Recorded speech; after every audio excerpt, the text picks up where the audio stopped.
Ladies and gentlemen, here we are back again in the studio, and we are once again complete. All summer long, here on this glorious radio show and podcast, The Pastors of Pain, we've had a lot of guests. Because you and I, our schedule have not always worked out. So yeah, you did some out of town weddings. I did some out of town weddings. And I like that we had the seminarians on. That's a good experience for them. Exactly. They walk in and they're like, a little shell shocked, but it goes by quickly. Hey, welcome, Father Brian O'Brien, pastor of St. Francis Xavier Catholic Church in Stillwater, Oklahoma. Home of home of Pistol Pete. We just learned that's this. Perkins. Stillwater is where the parking meter was invented. The most annoying thing in so you're welcome. City. You're welcome, world. It was invented at Oklahoma State University. Yeah, not just Stillwater, but it was test drove here and annoyed many people, and they thought, "Wow, we can get a lot of revenue off this dude." You're welcome, city government, for all that revenue. I'm here with Father Kerry Wakulich, pastor of St. John Catholic Student Center. Give us a little update. What's going on with your building? Well, I stopped by there today. I went on I'm doing a wedding for a Marine and his girlfriend, Ali Walterscheid and Bryson Sill. And he's a Marine officer, and he's got to get ready for training. So we went on a ruck march today, and we went by, and he looked at it. That was the first time he'd seen it. He goes, their wedding? Their wedding's in March. Oh. After he's done with OCS or whatever he's supposed to be doing. Oh, so you went by the building formerly known as St. John's? We were on our 4-mile ruck march this morning, and we walked past it, and I hadn't seen it in a couple days, and it is just dirt. Yep. It's dirt on the front where the church used to be, and maybe like a little cutout of a wall. But then they're going to start digging. They're going to keep the back piece of concrete there while they dig up the basement. And then they're going to move that dirt from the basement. Yeah, there's a 2,000 square foot basement. in the building. I was just telling someone. I thought you weren't going to do a basement. No, we're gonna. Yeah, we talked about it and flipped it around a little bit. And so they're going to take that dirt and they're going to dump it in the old basement and then finish it off. And then dig up all that foundation. Oh, because you had a basement before too. Yes, we did. We did. And it was always good. Yeah, bomb shelter. It was always good additional space for stuff. Yeah. It could just go, students, movies, just lots of stuff could happen down there in the basement. So it's happening. Like we got everything done. The bishop signed off on it. We're moving forward. You sold the bricks. We sold some of the bricks, and then during football season, we're going to sell some more when people stop. Oh, you still have bricks? Yeah. We saved about 500 or 600. Lauren and Taylor. Oh wow! Yeah, where are those being stored? They're stored. Are those in your room? They're actually they're being moved into your parking spot in the garage as we speak. Oh, okay. So you're gonna have to park outside for the next 6 months. I don't mind. It's all for a good cause. Oh well, thank you. Well, that's great. So then the number one question, and I won't hold you to it, but I think. Whenever anyone builds something, OSU, anyway, someone's building a house, you're building a church. Mm-hmm. Mm-hmm. When is it going to be done? Dedication date is tentative, but pretty darn close to the second week in January 2023. Okay, that's nice. Punch list finished. Yeah, that's substantial completion. So we'll kind of update you as that goes along because things can delay it. Weather is a big X factor because construction takes place outside. Yeah, and, everything went up in cost and prices. Too. Yeah. Everything went up $1 million since May. That's pleasant. So if anybody wants to donate $1 million or $10, give me a call. I love it. Call me on my cell phone. Oh dear. I'm not sure why. So it's now August. The month of August is upon us. And hot has showed up. It's hot. Hot with 2 T's. And the school year is about ready to kick off. Yeah, we're only a few weeks away. We're getting everything set up. Yep. You can go to CatholicPokes.com and on the calendar, stuff that's going on. There's images going out. If you show up to school. Yeah, people are already starting to show up. And they're Rush and fraternity. Yeah, we're gonna have signs around the construction site of like where to go. We got a video coming out this Friday. Daniel McKay. Do you make videos? Daniel.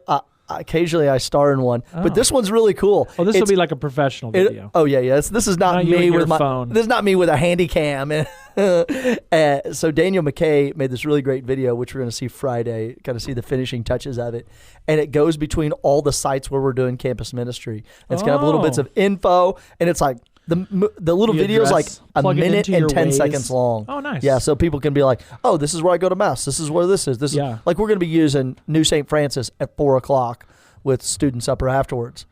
But so the challenge will be if you know someone at OSU. Basically, things are going to be happening in 3 locations. Old St. Francis Xavier at 6th and Duck, basically. Yep. New St. Francis Xavier at Country Club in McElroy, and then the Hester House, which is at 7th and Hester. 7th and Hester, which is our campus ministry, RCIA, faith formation class. So Bible you just got to keep all those straight. When there's something happening, you just got to be aware. Where is this happening? And new building going up on the corner of Miller and Knobloch. And then that'll come later. I would like to talk about daily mass. Love it. Daily mass. Okay, so let's favorite thing to do. Let's do a little background. Okay, let's talk about mass. Mass, like Father atomic Kerry, weight. What is the Holy Mass? When a Catholic says, "I'm going to mass," typically we're talking about a Sunday, but that can also be. It can be a wedding mass. It can be a funeral mass. It can be a confirmation mass. Right. It can be a daily mass. Mm-hmm. Easter mass, Christmas mass. What is the mass? So what does that mean? Mass, the word, the etymology of it is to be sent. Like mission. It's a root word for missionary. Boom, mass. It's not just atomic weight. It means to go, to be sent. Ite missa est. That's my Latin. Go on a mission. Go. You are sent. That's what was said in the Latin. That's what's said at the end of mass. Yes. So the mass from the scriptures is 2 things woven together. Is the reading for the synagogue service at the beginning, and the second part is the Passover. So it's the reading and the explanation of the scriptures through a sermon, and then the Passover. Boom, woven together. The liturgy of the word. And the liturgy of the Eucharist. So you get that from like St. Paul's letter to the Corinthians, or even in the Didache, it lays that out. Justin Martyr is very clear about the early structures of the Mass. Father Mike Schmidt's got a great video called Pray the Mass Like Never Before, which I encourage people to watch. It's about 45 minutes. You can break it up into 3-point sections, 15-minute sections. That equals 45. And you can watch this, and he goes into a beautiful explanation of how the lamb from the Passover, how it was taken care of, and then connects it to Jesus's Passover with the lamb was observed, it was watched, it had no blemish, then the lamb was sacrificed. So that's why we also call the Mass the sacrifice of the lamb. The holy sacrifice of the Mass. Yeah. The holy sacrifice of the Mass. You're sacrificing the Lamb of God who takes away the sins of the world. Period. It is not a re-crucifixion of Jesus, as most people who don't understand what the Mass is. They'll say, why are you re-crucifying Jesus? We're not re-crucifying Jesus, because the Mass is also, it says, the perpetual memorial. That was the opening prayer from a couple, like the 17th Sunday in Ordinary Time. The perpetual memorial that we're participating in this event that is out of space and out of time. And as we participate in it, the sacrifice, it has significance through time and through space, and we basically access that. And so every time you go to Mass, whether it's a daily Mass or the Easter Vigil or not on Good Friday, because there's not a Good Friday Mass. It's the Mass, only day there's not Mass. Or Holy Saturday morning, there's not Mass. Oh, boy. True. Yeah, true, thanks. Thank you. Yes. Every time you go, what are you doing? You're stepping into Calvary. Heaven is coming down to you, and you're being lifted up to heaven, as it says, heaven and earth is full of your glory. You're also stepping into Calvary. That's why the Second Vatican Council really wanted to emphasize in the Mass is not only Calvary, it is the resurrection at the same time. So, that was boom. a good explanation. So there's some good resources out there. There's a great book like Catholicism for Dummies, has a nice explanation. If you're looking for something a little deeper, I'd recommend Scott Hahn's The Lamb's Supper. Oh, yeah. You really like the 7 Secrets of the Eucharist. I do. So there are really good resources out there in addition to that video that Father Mike Schmitz made. So if that's what happens at the Mass, so Catholics, a couple, I don't know, back in like October, I think it was, we did a podcast on the 3rd commandment, which is to keep holy the Lord's Day. So there is an obligation of every Catholic to attend Mass every Sunday and holy day of obligation. It's also interesting to note that every Sunday is a holy day of obligation. So sometimes people get all fired up about the holy days, but then like don't go on a Sunday. And it's like, no, Sunday is, you are commanded. If you're able to go, then you should go. No question. Because the reason for that is not because we need the numbers and not because we want your money. It's not because, there's a great social hour after Mass, all of which are fine, right? We need money. We like to have more people there, and meeting friends and people at Mass is great. But we go to Mass because it's a participation in the suffering, death, and resurrection of Jesus Christ. We go to Mass to hear God's word. We go to Mass to receive him in the Eucharist. Oh, yeah. We go to Mass for many, many, many reasons. It's a beautiful way of praying. Offer sacrifice We go to Mass God. to offer up whatever's going on in our lives or the lives of others. We go to Mass. So there is an obligation to go on Sunday. And we did that show. You can go back and listen to it on the Sunday obligation. We did a show just a couple weeks ago about receiving the Eucharist and kind of how that should happen, who should receive Holy Communion. But what I want to talk about is daily Mass. Oh. So Sunday Mass Come is an on, obligation. really? Sunday Mass, I do. Sunday Mass is an obligation. But what's up with the daily Mass, people? Those are usually old people who have nothing to do with their lives. So if they're just like, they get up in the morning and they're like, well, I got nothing to do, so I'm going to go to Mass. That's Not true. That's Not my true. voice. Or, honey, will you take me to daily Mass? It's like, oh. So why go... Oh, let's talk about the differences between a Sunday Mass and a daily Mass. Well, If somebody went to a Sunday Mass Okay. at your place or my place and then came to a daily Mass, what would be the same? What would be different? well, there's no Gloria. There's okay. there's no singing. There can be at a daily there Mass, can be. but typically there's not. There's only one first reading. There's a first reading in a psalm. There's a second reading. So we got one less and then scripture. And then you're like, wait, at the daily Mass? Mass was over in 26 minutes? Yeah, the brevity of it, although you can use, any of the Eucharistic prayers, even if you use Eucharistic prayer 1, which is only 3 minutes or longer Eucharistic than 3. prayer 4. Long. Or the Eucharistic prayer for repentance. I used that today. For repentance? Uh-huh. Whoa. Or for reconciliation. Yeah, it's beautiful. You're going to have to tell me why off the air. Okay. And so there's this... So it's shorter. Yeah, the brevity of the liturgy. I always went to Holy Family Cathedral when I first moved back to Oklahoma, and Mass there was 25 minutes. And I said, wow, that is really awesome. I mean, it was the same in New York. When I lived in New York, it would be like 35 minutes because, it was a little slower and larger crowd and elderly people I would go to Mass with. Sure. But downtown Tulsa, lunchtime, noon, people like... Even with 100, there'll be 100 people there. I want to go to Mass. Yep. And I'm going to use On my their lunch lunch break hour, because yep. I think it's so...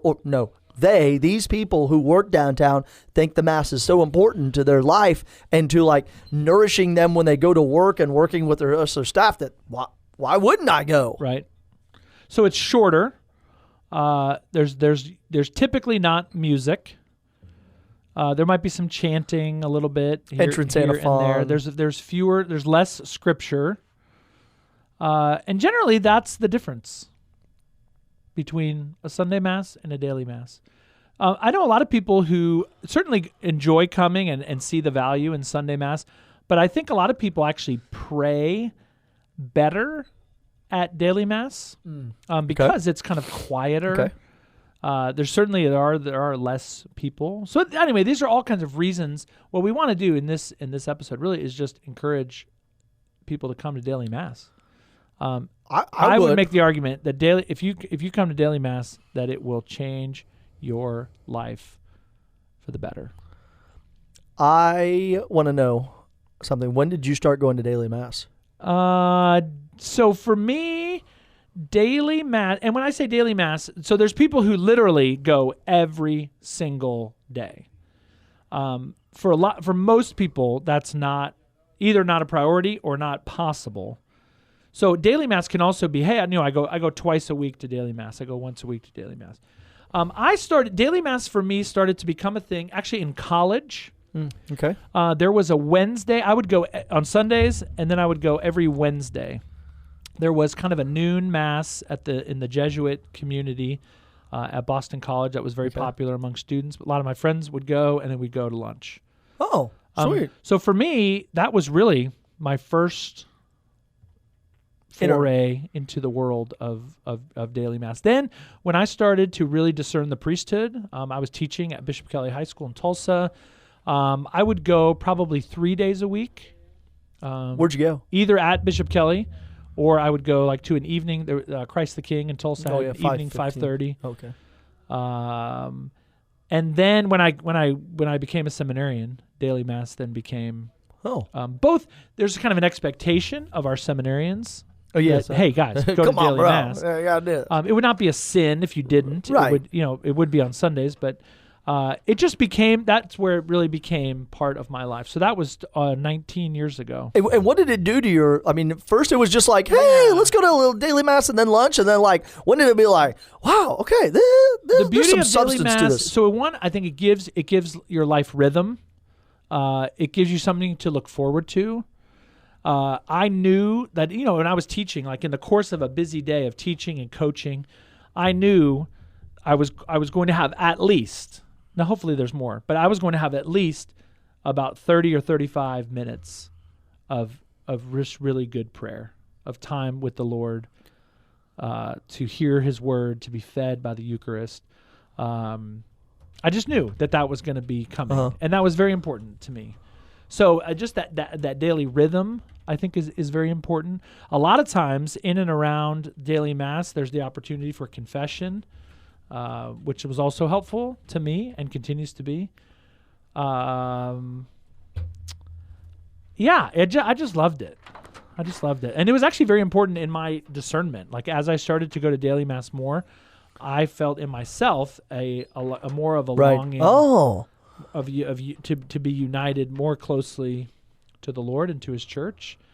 And then that ultimately blossomed into, oh, crud, I'm supposed to be a priest. Oh, awesome. I'm supposed to be a priest. And then now as a priest, in our life, you and I both, we celebrate Mass every day, even on our day off. So I think that's interesting to people that they don't, I don't just celebrate, like if I'm on vacation or we have our priest support group, we have Mass. Exactly. We have Mass. Even if no one's there.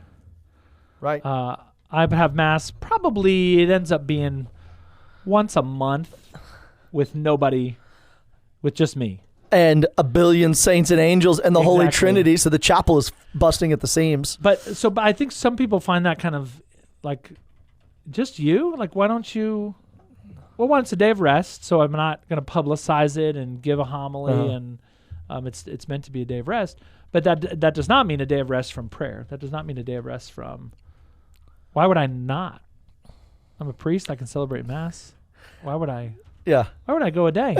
It's like if you're married and your wife comes up and she's like, I love you. And you're like, take it easy. I told you that on my wedding day. I'm taking a day off right now. So it's really just a beautiful practice. So let's talk about daily Mass in Stillwater. Oh yeah. I'll give my little schedule. So the way we have it set up, we have Mass every day, except Monday. So Monday is the priest Sabbath, but you have a Mass on Monday. That's right. We're about to, because I don't have Mass on Saturday, and you have Mass on Saturday. Bam! See. So part of our Father Kerry and I working together, and our parishes working together, is to best serve our populations. Father Kerry serving the students of Oklahoma State University, and me serving everybody who's not a student at Oklahoma State University. But the way that we've set up our mass schedule, when I first got here, you had a 12:15 and I had a 12:10. Yeah. And we just 7 blocks away from each other. Right. We did it, as like, okay, this is the schedule. Let's not, change things as soon as I got here. But then you and I sat down and we said, okay, look, how can we better serve our people? Okay, let's mix this up. So we changed the mass times, which always comes with a little, messes with people a little bit, especially if they're kind of used to that. So now what we do is we have every Tuesday and Friday, we have a mass midday, 12:10. 12:10. Yes. Those are actually the most popular daily masses. We will see typically between 40 and 70 people on the Tuesday, Friday, 12:10. And mass goes from 12:10. 12:10, and it is you. 12:30. If you want to be out the door, you are out the door at 12:45. Oh yeah, that's pretty good. Yeah, so it's typically that's 25 to 35. That's a prayerful mass. It's beautiful. Yeah. No rush. We're not a big rush. And then for us, we have mass on Wednesdays and Thursdays at 7 a.m. So we're trying to reach a different crowd there. The 12:10 people are people who like to sleep in, people who maybe work but have a lunch hour and can get, and Stillwater's easy to get around, so you can get to mass, go to mass, and then get back to work by 1. The 7 a.m. is a little more, we see there more like educators. If you're a teacher, you can't just leave your school. Hey, third graders, hey. You guys go outside and play. So we see more just people who are early risers. They get up, they come to mass, and then typically will go to work, drop their kids off at school. Whoa, that kind of crowd. And then we have a Saturday morning, 9 a.m. I know 9 a.m., which I think when the school year starts will become more popular. So that's we just started that. We used to have it on like the first Saturday of the month. Now we have it every Saturday. And it's usually probably 25 or 30 people. It'll grow once college students get back. Yep. And then we have our regular Sunday schedule. Saturday night, 5 o'clock. Sunday morning, 8:30, 11:15, and 1 o'clock in Spanish. Oh, wow. That's our schedule. What's your daily mass? Our daily mass. So, we have been, for the last 6 years I've been here, the first year we sat and we were like, okay, we're going to do everything according. The second year, we started moving towards more campus hours so that students would be more likely to come. You doing a 7 a.m. mass does not make sense. And then, so we started making these changes, and then COVID hit, and so everything has been topsy-turvy the last 5 years. Indeed. So year 6, this is it. Monday, Tuesday, 5:30 p.m. Wednesday. Monday and Tuesday, 5:30. Wednesday, 9:09 p.m. Thursday, 9:09? Friday, 5:30 p.m. Sunday, 10 a.m. and 4 p.m. No Saturday Mass. Okay, got it. Saturday Mass, guess where Saturday Mass is? The corner of Country Club and McElroy. Okay, that's nice. That's nice. And so for both of us, hold on. This is interesting. I think you made a really great point just a little while ago, and I wanted to jump on it when I finished, and then I forgot about it. Jump on it. Thank you. Cincinnati, jump on it. It is the movement. Both of us went to monastic seminaries, and there is this connection with activity and mass. So it would be always like mass and then breakfast, mass and then lunch, or vespers and then dinner. Yep. Evening prayer and dinner. And so what we tried to do is just what you talked about with your friends. They would go to mass and then lunch together. And so we're trying to get students to get together to go to mass, and then they can go to a Bible study. Go to mass and then go to dinner. Go to mass and then go hang out and do something fun together. But to bring them into this sacramental life, because as we've been hearing about John chapter 6 in the gospel readings the last couple weeks, what I think is, as I said the other day, John chapter 6 is skipped by every non-Catholic minister because it would put them out of a job if they read it. Oh dear! If they read John chapter 6 in Greek, that's fire. It would put them out of a job. And so what we want to do is we want to fill these kids with, it's really cool, with Zoe life, with divine life. Yep. the bread that has come down from heaven. We're just like, give Unless you them eat this the new flesh. manna to eat and drink, the flesh and the blood of the Son of God. So do then Misa, to send them on their way to be missionaries of divine love in the world, which is what the world needs now, is divine love. Yep. Well, that's good. That's good. So yeah, so we so on that point, we have like a Thursday morning, our Knights of Columbus, which is a group of men kind of dedicated to building up the life of the parish and the church. A group of them all come to the 7 a.m. Mass on Thursdays. What? And then they go out to breakfast. That's awesome. Right? So very similar. So building a schedule. I mean, so I think you really like that 5:30 evening because people will come to Mass. Class is over. And now you're kind of instantly around other people and everybody goes to dinner. And so friendships are formed. That's not the primary. The primary is the worship of Almighty God, the reception of Holy Communion. But the secondary is, oh my gosh, and we get to make, some good friends. Well, it's what's along the way. Exactly. It's Acts 2, 726, whatever that is. Acts 2:42, I think. Yeah, is what it's you're thinking of. it is communal life, Yep. the teaching of the apostles, The breaking the breaking of the bread, which is the Mass, the Eucharist, and prayer. Yep. And so what we're trying to do is bring them into prayer. They get prayer time. There's Eucharistic adoration before every Mass and confessions. Ooh, nice. There's the breaking of the bread, and then there's the communal life after that. And then through the scriptures, they're going to hear the teaching of the apostles, because I'm going to preach some apostolic preaching. Oh, bam! Sorry. Oh, dear. I That's know. hilarious. So, if you are not a daily Mass goer, Ooh, you should reconsider. we strongly want you to consider becoming one. So first and foremost, if you are not a Sunday Mass goer, let's make that number one priority. You should be at Numero Mass uno. every Sunday, no matter what.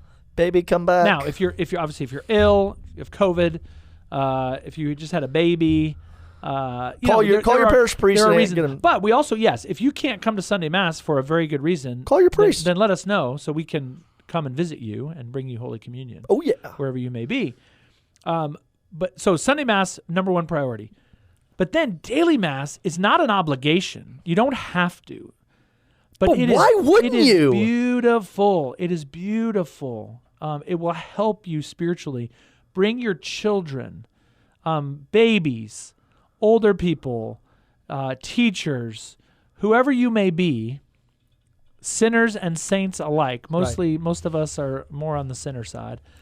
Come to daily Mass. Right. It's really quite beautiful. So now maybe you can't come every day, but the way we have things built is between his Masses at St. John's, kind of 5:30 Old in the St. evening, Francis. which will be at the Old St. Francis Xavier, 5:30, 9 o'clock, and my Masses, which are early morning, 7 a.m. And lunchtime. And then at lunchtime, there are options. There's early morning options, midday options, late afternoon options, and then even Wednesday night is a late night option. Right. So there's a little something for everybody. Saturday morning, 9 a.m. A little something. Come with your family, 9 a.m., and then go out to breakfast. Right. Make some kind of tradition around it. Exactly. It's just so beautiful, and it will help you. It will help you grow in your spiritual life. I loved it when I was in the Air Force. I used to go at Langley Air Force Base. When I was in Korea, Camp Humphreys had daily Mass, and I would go maybe once or twice a week. And then I would leave the gym at Langley and walk across the street, and there was the church right across the street from the gym at Langley. And then when I moved to New York, Colorado Springs, and New York, and all over the country, I just planned my sort of life around the Mass, daily Mass. So especially if you're traveling, what a beautiful opportunity to go and see other churches and, and build up the kingdom within your own family. And then when you come back, you can be like, oh my gosh, Father O'Brien, you are so much a better preacher than Bishop so-and-so. Not true. All right, so go to daily Mass. That's it. That's all we got to say. That's all I want to say. Go, baby, go. That's it.